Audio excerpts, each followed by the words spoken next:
No, no, no, no, no, no. That was just me quoting the star of today's film when I saw him at Knott's Berry Farm and Garrett tried to say something to him. Now with the classic quote out of the way, guys, what movie are we watching today? Uh, Classic movie, probably on the AFI top 100 movie list. I haven't checked, but Adam Sandler in Billy Madison. Definitely in the top AFI 100, but it's probably top 10, arguably number one. I mean, clearly it had an effect on Rocco. Well, because He's walking around doing Adam Sandler quotes all of a sudden. Yeah. I was already affected. Like I said, at Knott's Berry Farm when he clearly did not want anyone to know he was there. At the same time, he gave you what you wanted because the Sandman always delivers. He did. Yeah, he gave you a classic Adam Sandler voice. Yeah, I mean, you got a story, and yeah, that's true. We're not talking about the Knott's encounter. No. We're talking about the movie that launched Adam Sandler. Yeah, Shawn already said it. Billy Madison. Today, this was my pick. I don't know why I picked Billy Madison. I think I saw it on TV the other day, and I thought, I haven't seen this movie since I was about 10 years old. This movie came out when I was 10 years old, back in 1995. Yeah. And I watched it quite a bit back then. I think between the ages of 10, 11, and 12. And then hard stop. Never watched it again until this year. So it was quite a different experience for me. Shawn, you have seen this movie before, right? Oh my god. I watched this movie at like every sleepover. We watched this or Happy Gilmore. It kind of alternated, really. And then I watched it recently. I showed my kids this movie. But it was like that. Well, I hadn't seen it since I was like 10. Like, all right, kids, let's watch this movie. I used to love it. Maybe you'll like it too. What did they think?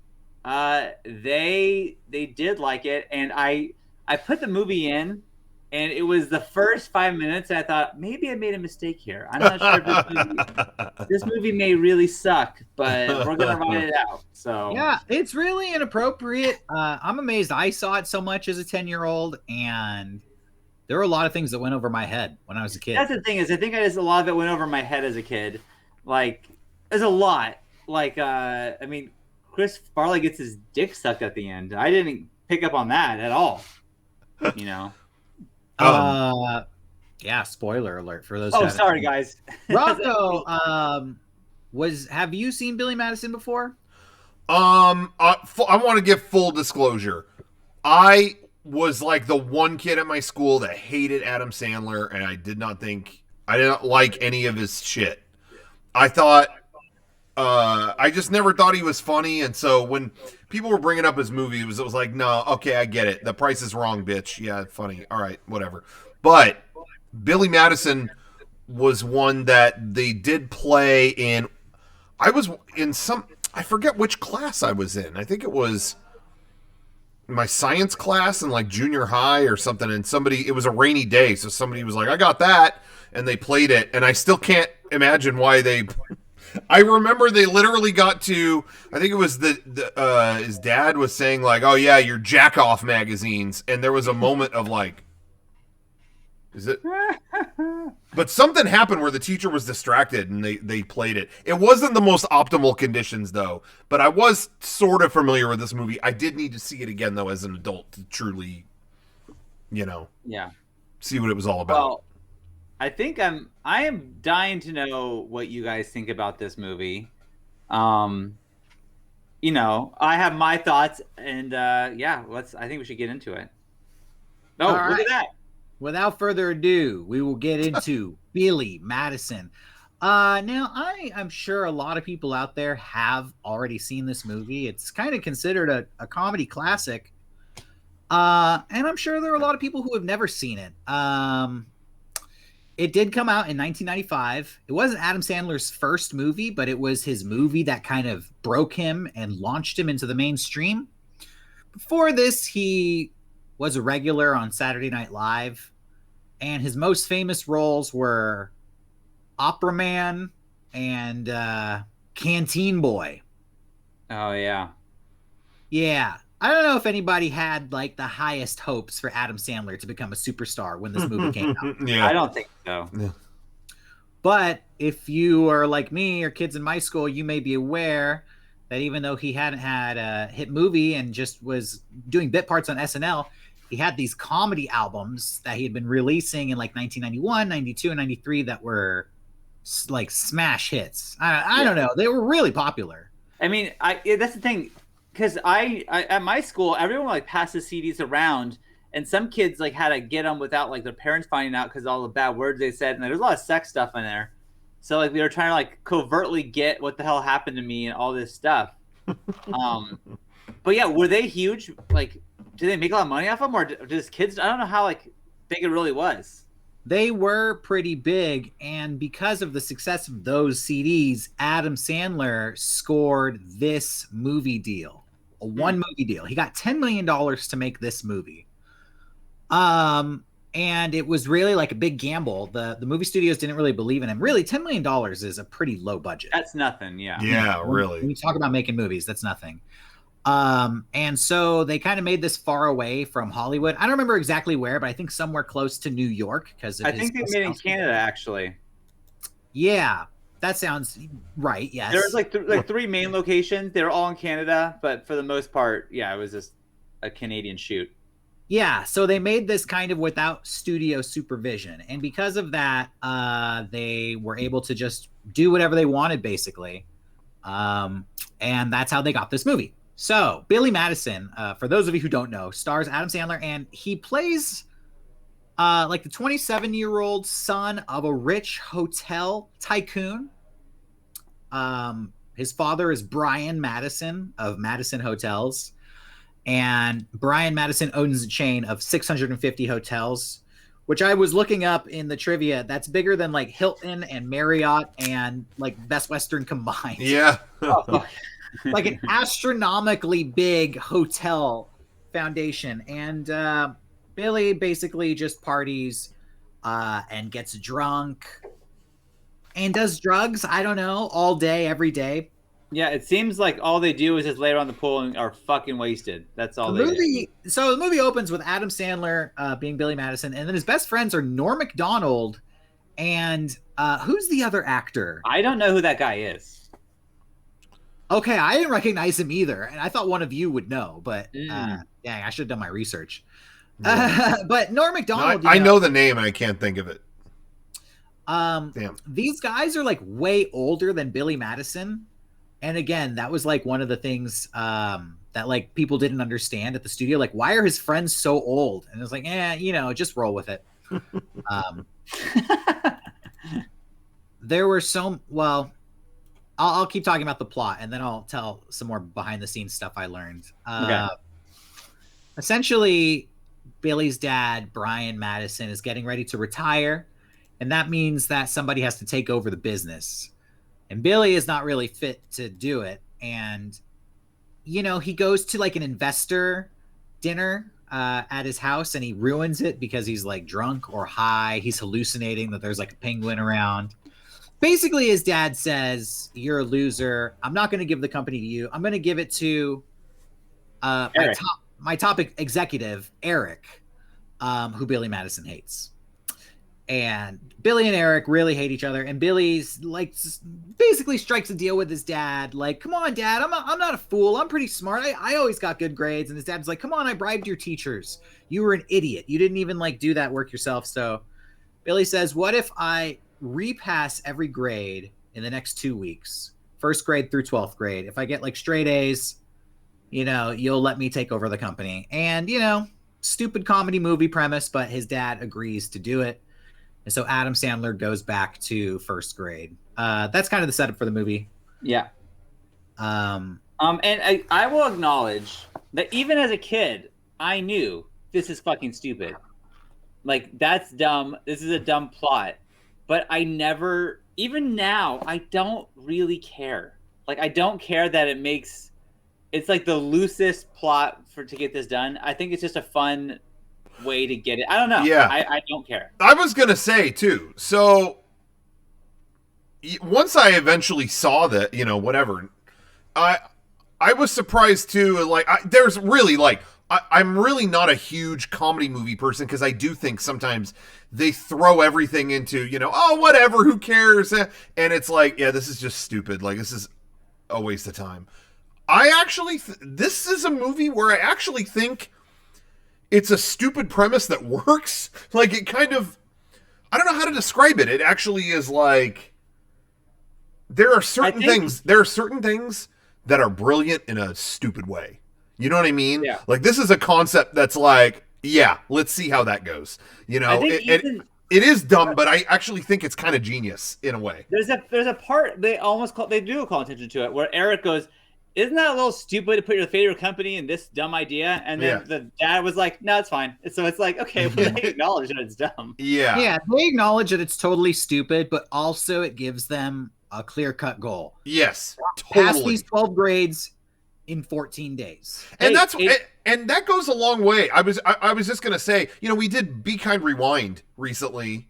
I think that was the problem with that movie. It was kind of like, look at all this wacky stuff, but it's all just kind of bumbling around without a clear, like, this might happen. This is the goal. This is the, you know, whatever. And again, I use the example of UHF. Even that movie had a like, oh my God, the station's going to close unless we make that amount, which is impossible. You know, this has that.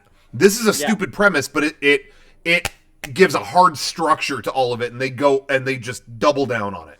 Legitimately, I knew within 5 minutes, you know where the movie is going. Yep. Unlike Jupiter Ascending, where you have no fucking clue. Like this, you know. Yeah. And also, you don't know how it's going to end. You think, well, maybe he'll fail. Honestly. Yeah. You know, it's not a guarantee that he can actually do this. So it's kind of interesting in that sense. What I want to say about this point in the movie's directed by a woman named Tamara Davis. And she is married to Mike D of the Beastie Boys. Oh, no kidding. I didn't know that. Yeah.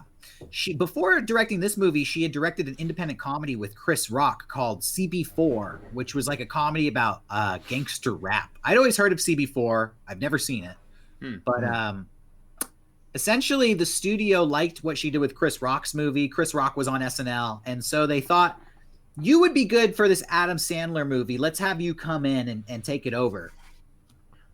Somebody else was directing up until this point in the film. These scenes where like Adam Sandler is on the staircase talking to his dad.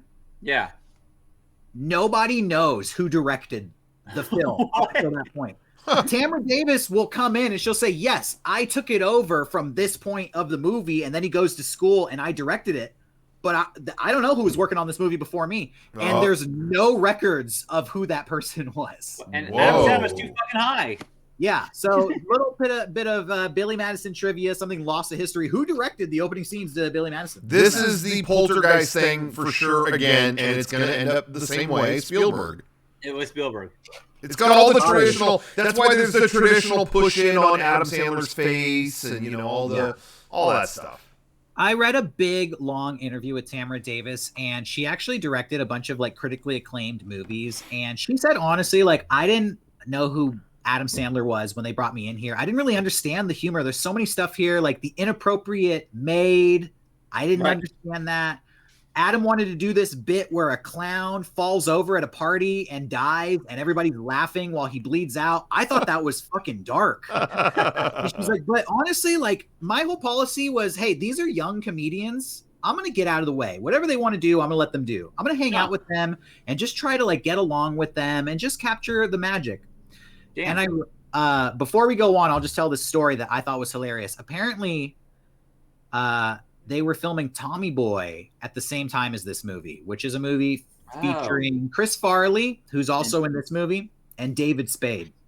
How funny, because when those two are my favorite movies as a kid. Like Tommy Boy and Billy Madison were like high for me. I read this story that Tamara Davis says in an interview. She says, we were filming these movies at the same time, and then afterwards, it would just be me and Adam and David and Chris hanging out and pranking each other. And they all had this game where they would pretend to commit suicide and leave their body out for the other people to discover. Oh, no. And she said, this is maybe a funny story. She's like, one day I walked into my hotel room, we all did, and Chris Farley was face down on the ground, naked, with an Evian water bottle shoved up his butt. There you go. Just a little behind the scenes trivia on Billy Madison. I don't know. I think that's a funny story That's funny. from these two. So, I mean, that gives you an idea of kind of the atmosphere going on. Isn't that behind the scenes? I don't know if this is taking it too dark now. Go ahead. Let's get Isn't dark. that why there are photos of Chris Farley dead? Yes. Like, That is true. isn't that? I think that's out that. there because they thought it was a joke. That's true. Like, and someone took pictures like, oh yeah, and that like I've seen that photo. I hate to say it, but that explains why there are leaked photos of him. I think I read that. Yeah, because also, he had spent. Go ahead, Sean. No, that's the kind of thing that back then it had to be like film. Yeah. So like it wasn't just like you can delete it off your phone. It's like on roll film. So it's but they went and developed it too. Like, oh, you might still be joking. It was a Polaroid. I don't know. Yeah, it could. I mean, honestly, could have been, but that sucks.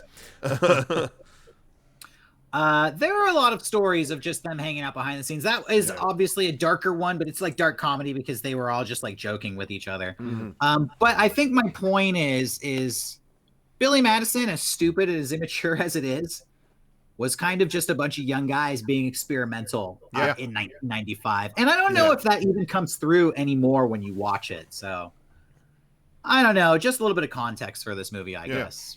Sure.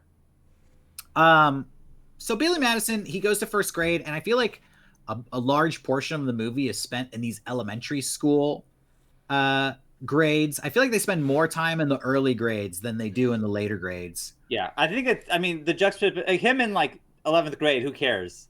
Yeah. But him in like, first grade, that's funny. Yeah. And it kind of worked because. Oh, were you gonna say something? No, just way more to mine with that. Yeah, I feel like they actually are smart by not spending an equal amount of time on every grade. It's like, okay, it's tough to go back to school, but he kind of figures it out. So you get it. Let's go. When he's in first grade, he has like a really new age hippie teacher. Yeah. What's her name? Miss Lippy. Miss Lippy. Yeah. So much of this movie is Adam Sandler hanging out with first graders. There's a famous scene where he like plays dodgeball with them and like nails all these kids. Yeah. He said on Howard Stern that he was really pegging them as hard as he could. He said he didn't think to go halfway, so that's why every time the ball lands, it instantly cuts because the kids started crying. Yeah, I think I heard a different story on Conan. He's like, yeah, we had these parents sign releases that said I could hit these kids as hard as I wanted. And then the parents got mad when I was throwing the ball at them. And I said, well, didn't you read the paperwork?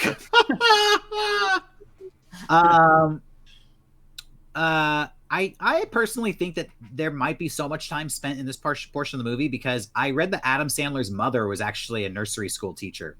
Oh. And that this is her favorite Adam Sandler movie because so much of it is spent in a nursery school. Oh, wow. Yeah. He's picked on in school by a kid named O'Doyle, and as he goes through the grades, there's an O'Doyle in every grade. It's like a massive family, and they're all bullies that pick on him. Yeah. Eventually, he falls in love with his third grade teacher, Veronica Vaughn. And, I think the downfall of this movie is kind of this relationship here because I think even critics say, like, why would this girl fall for Adam Sandler? He's like the biggest man-child idiot in the world. Yeah. But, that's what happens. But hey, she got like the younger boys in the seats because this when we played this in junior high, I thought she was way hot. Oh, dude. Well, she's Sonya Blade in Mortal Kombat. Like, this girl. Oh, yeah. Veronica Vaughn, Bridget, what was her name? Wilson. Bridget Wilson Sampras now. Yeah. Was a total 90s bombshell. Yeah. And played Sonya Blade in the Mortal Kombat movie, which I honestly kind of want to do Mortal Kombat on this show because it was one of my favorite movies as a kid. Along with this one. Yeah, Mortal Kombat was like, I wasn't really into the games for whatever reason, but I remember seeing that back then and going, that's probably the best video game movie that there is. It probably still is. Definitely. What's funny about this movie is half of the people who are in it fucking hate it and never watched it. The main bad guy, this dude, Bradley Whitford, who you may recognize from Get Out. I mean, if he could vote for Obama a third time, he would have done it. Yeah, he's the dad from Get Out. Yeah. He never saw this movie. Really? Oh. He never watched this movie. No he kidding. thought it was so he thought it was so stupid. Wow. I guess he just did it for the paycheck. Dude, real life villain. I mean, I like Bradley Whitford. You know the guy Carl, the good guy? He also hates this movie and says he doesn't like Adam Sandler and thinks the movie's immature and really stupid. Okay, all right. So many people who were in this movie don't even like it. See, so there's a common thread, common thought among all the great actors, and I mean, I'm feeling kind of the same. This amazing actor in the corner of your screen right now is on the same page. You know what's funny to me is as I was reading this trivia, I thought Adam Sandler went on to do Uncut Gems and Punch Drunk Love and 20 hit movies throughout his career. Maybe you should just been friends with the guy. Been like, hey dude, awesome making that movie. Let's do another one sometime. Yeah. Right? No shit. And because he puts all of his friends in all of his movies. Yeah. Like he makes movies just for his friends to hang out. So it's like you fucked up. You could have been one of these movies. Yeah.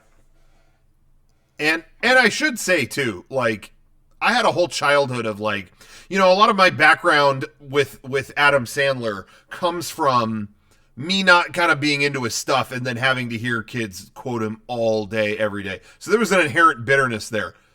Since this though, I mean, I still have I act like I'm fucking whatever, but I've since seen Uncut Gems and stuff like that, and I really did like it.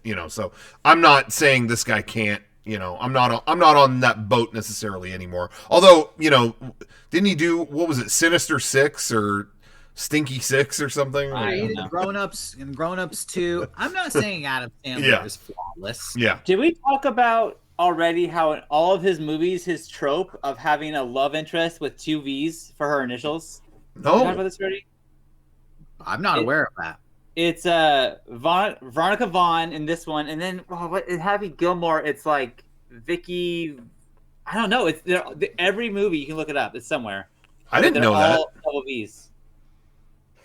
Interesting. What's the deal there? Maybe some subliminal shit. I don't know. To continue and wrap up this movie, Adam, Billy, whatever you want to call him, he makes his way through the grades and he's coming along, and his dad throws a party to celebrate every grade that he beats. And this guy, Eric, hates it. And after a while, he blackmails the teacher to fail Adam. The principal. The principal. He blackmails the principal to fail Billy Madison. He finds he finds out he used to be a pro wrestler who accidentally killed a bunch of people in the ring because he was super reckless, and he was threatens to expose him and make him lose his job. So Billy fails out of school. His father is disappointed in him. He loses the challenge, and he kind of reverts back to his old ways of being an alcoholic and being a loser. But Veronica convinces him to clean his act up and really try. And he confronts the principal and gets him to confess his errors. And it's all this big mess at this point. So they say, you know what? Let's just have a final Jeopardy-style competition. Billy versus Eric, to see who is the better person, the more well-rounded person. Yeah, so they had to do acting and track and field and science and everything. And I actually feel like this part of the movie, like I said earlier, I like that they don't spend too much time on every grade and that they change it up. And it keeps things fresh and funny. And I feel like this is where the movie, actually speeds up towards the end and gets funnier as it goes on, because they start just having quick cuts. One of my favorite jokes in this movie is during the science competition. Eric wins some and Billy wins some, and Billy cooks something and then he turns over and Eric is completely engulfed in flames, head to toe. And Billy's just laughing at him ha, ha, ha, ha, yeah, I won. And then they just move on like that never happened. Yeah.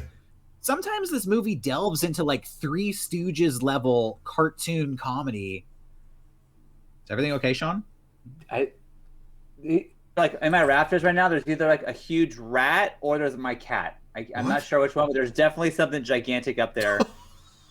And I'm sorry to interrupt, but No, that's a hell of an interruption. I really hope it's my cat. Anyways, I'll let you know if I find out. Sorry. Well, ladies and gentlemen, we might have a rat attack during this episode. And Shawn, to make matters worse, pretty sure I had COVID and coughed all over you, so you will have to sleep in there funny. Again. Yeah, I hate it. Sorry. My bad. How dare you? You know, there's a scene here. I think one of the most famous scenes in this movie is Billy is trying to become a better person towards the end of this movie, and he realizes, I used to be a dick when I was in school, and I used to pick on people, and I should make up for that.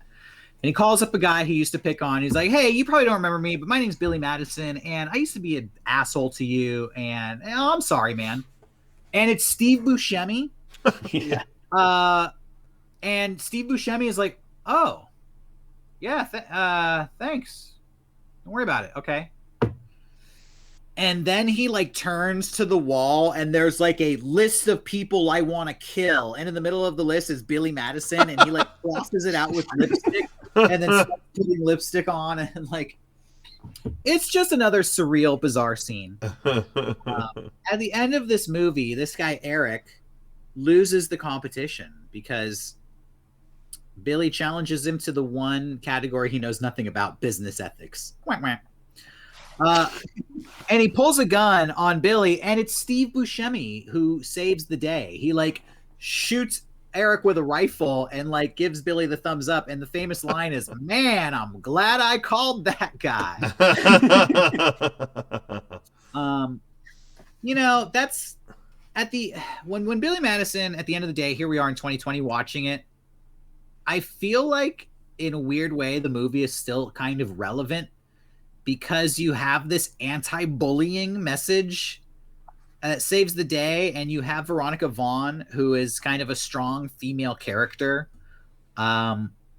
This is stuff I was reading about in the Tamara Davis interview as well. She was kind of saying that she feels like this movie still holds up all these years later because they were just goofing off back in 1995, but these ideas are still like relevant today here in 2021. So, you know, it's a lighthearted movie, and I'm not going to say it's the greatest movie ever. And, you know, we basically just summed up the whole plot because it's a lot of stats. They do show growth because Billy wins, but then at his like acceptance speech, he just gives the company to Carl. He's like, I don't want, this isn't for me. And like, so like he basically said, at the end, it's like he shows growth, and you wouldn't expect that from this movie. Yeah, he realizes he's not good for the business after all, and he lets the guy who's not good. Again, like we kind of blew through the plot. Yeah. What we set up at the beginning, go through the 12 grades in 14 days. That is everything there is. The rest of it is just like a bunch of random scenes that are endearing, and there is like some character development. But I honestly feel like this movie works as a comedy because it's a good example of every scene is just a joke. Yeah. Yes. It's every scene is a bit, and even though there's comedy and story and plot development in it, there's no scenes that aren't built around some core joke. And that's the thing is like this movie, I still quote all of the time. Like and there are littlest things. Like, I mean, back when my kids were in diapers, I would change the diaper and go, it's poop again. I would say that every time because that's just in this movie, and I thought that was funny then, Like there's just so many. I think the ending when Billy Madison has to give some. Oh, I forget the topic he has to do in front of the whole school. Some presentation about what Industrial Revolution or something like that. Yeah, and he goes on this bit, and then they keep cutting into a thing, but it looks like he's like killing this question, but they don't really show you his real answer. He's talking. He talks about a book that Miss Lippy read him in first grade.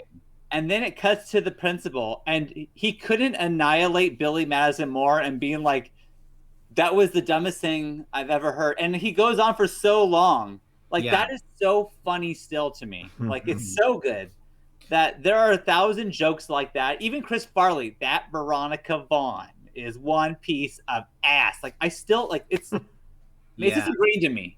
And I even feel like there's stuff that's really funny about this movie that you can't even get into in a review show like this. For example, the host of the Jeopardy competition at the end casually fucking hates his ex-wife and keeps just mentioning that she's a tramp and street trash. And they even show up in the categories like business ethics, chemistry, my wife, the street trash, but he's like so prim and proper in everything he says. It's just such a little detail that I don't know. It just, this movie is like too many gags to even cover. And that's a good thing. I think when it comes to a comedy, this is the kind of thing I'm looking for, where it's like, yeah, it's silly. I know what you want to do here and what you want to accomplish, and there's a joke in every scene that I like. So, I mean, what else can you really ask for, I guess, for me? But me and John, we're fans of this movie, and so I would love to know what Rocco is thinking on the other side. Yeah. Well, I think, and this is not just an Adam Sandler thing or, whatever, but I was never into these kinds of comedy movies that much. There are always exceptions. There are, there's always going to be one that's like, okay, this is so stupid, it actually kind of works. Like, it's all out the window. There are exceptions to everything. But I always felt like I liked comedy better when it could walk that line of drama and, honestly, this is a goofy example, but to me, The Sopranos always was a great example of like, there'd be some of the darkest shit ever in that show. And then you'd have something funny right next to it, because that's how life is, kind of. You know what I mean? There's lots of things up against each other, and I always preferred something with a little bit more serious of a thing where comedy can also have its part in it versus just a silly movie like this. However, this had every ingredient that I am like not interested. Didn't like Adam Sandler, sounds stupid, okay, whatever. I actually do think this is a movie that, as I said earlier, has a concept that works. It actually gives the movie a structure that isn't just, okay, this is a waste of time. Like, no, it actually gives you a clear goal, and it doubles down on it so stupid and acknowledges that it's stupid. That I actually do think it works. I think this is an exception to these things that I normally don't care for, personally.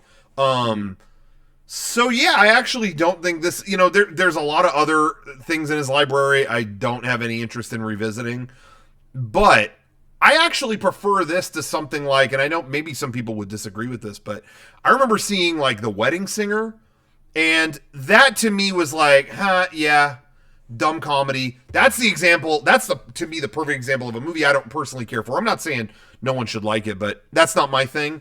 This though was so off in its own direction, I ended up liking it. Yeah, for what it's worth. The Wedding Singer is definitely like a mainstream comedy. Yeah, you know what I mean. That sits in that middle ground that I hate. I'm just like, yeah, cute, whatever. I love that movie too. Sure, for the record. Totally understandable. But that's for my interests.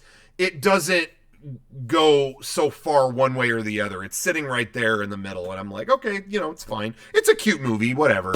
But that's not my thing. This goes so far, and like, it is such a dumb premise, but they know it and they own it. And I think this is not a terrible movie. I think it's a fun comedy. All right, nice, yeah. Yeah, well, and given I've said stuff about Adam Sandler, whatever. There are times he annoys me. I can't really picture somebody else doing. I think he was perfect for that. You know what I mean? Like, can you picture somebody else doing this premise? You know what I mean? Like, it did suit him perfectly. Well, to that, this movie was written by Adam Sandler, and then a lot of these scenes were improvised on the spot. Oh yeah. So, and Adam Sandler has said that of all his characters, Billy Madison is the most like him in real life.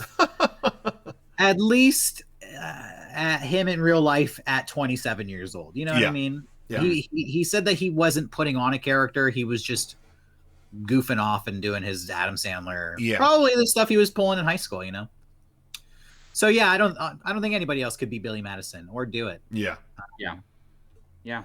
All right, well, let's give it some popcorn shakers. I picked this movie, so I'll start, and I give this 3 out of 5. If you were 10 years old in 1995, it'd be a 5 out of 5. Yeah, true. But time hurts a lot of comedies, honestly. I used to love movies like Austin Powers, and I don't really have a desire to go back and watch it right now. Yeah.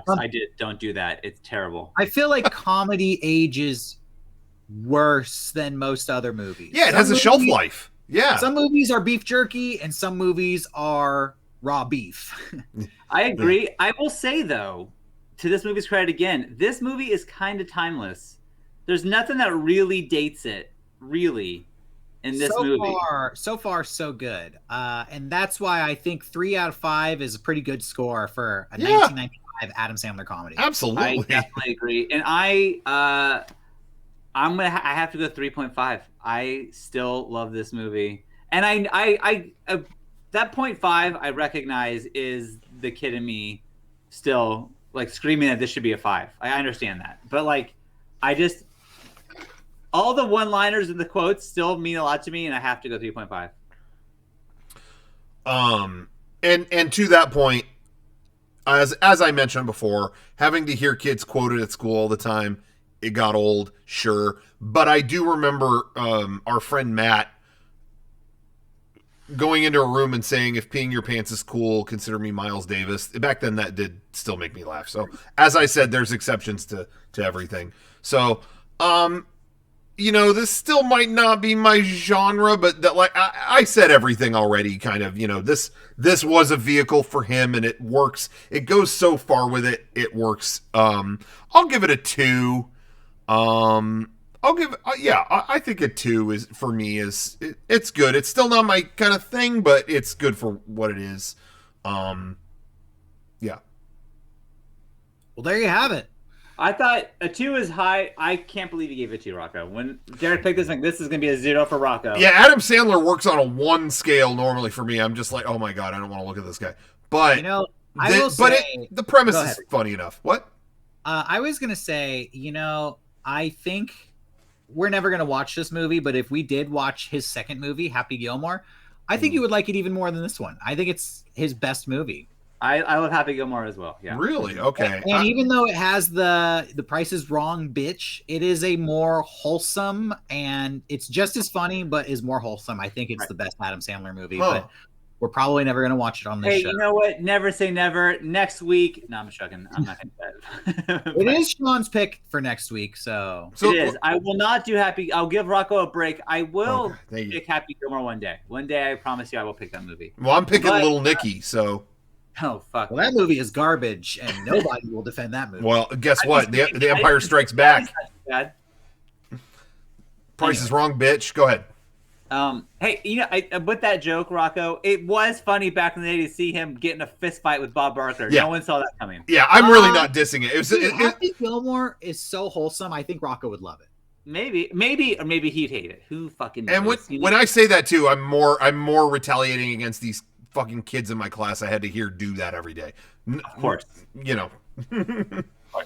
My pick is a classic movie that I discovered in high school, and I had to watch it in class, and instantly fell in love with it, and we're going to revisit this. It is Alfred Hitchcock's Rear Window. I think that's my favorite Hitchcock movie. Maybe it's Psycho, but I think it's Rear Window. So we're going to watch that. Yeah. I haven't seen it in like 10 years, though. So classic. Okay. Are you sure you don't want to do Little Nicky? Yeah. You almost sold me on doing Happy Gilmore. I was that close. I mean, I almost did a change up here, but no. I'll stick with it. And we'll do a Rear Window. Okay. All right. That out. Another dumb 90s comedy coming next time. I'm assuming. I haven't seen it, but I'm just assuming. Yeah. I'm sure Rear Window is like a reference to someone's ass or something. I don't know, but we'll find out. Oh, you want to see the rear window? I'm going to open it up for you. Anyway, more quotes like that to come in the next Hitchcock themed episode of Mega64 Movie Club. We're going to do our very first Hitchcock film. Wow. Yeah. We're getting I don't know. We're getting serious now. Yeah, what? Real movies. That's something to consider. We should keep the big directors in mind because we haven't done like a Kubrick movie, have we? No. Nope. Okay. But his movies all suck, so that's why. Yeah, that's probably why. Yep. we haven't done Spielberg. no, yeah, and Carrot Top. Yeah, Movies too. we got to do Chairman of the Board sometime. We definitely do. But for now, we're gonna stick with Rear Window. Okay, that's fine. Whatever. Fair enough. All So, right, do thanks we for watching, click on- everyone. Yeah, we'll see you then on Movie Club. What are you doing over there? No. What are they doing over there? No.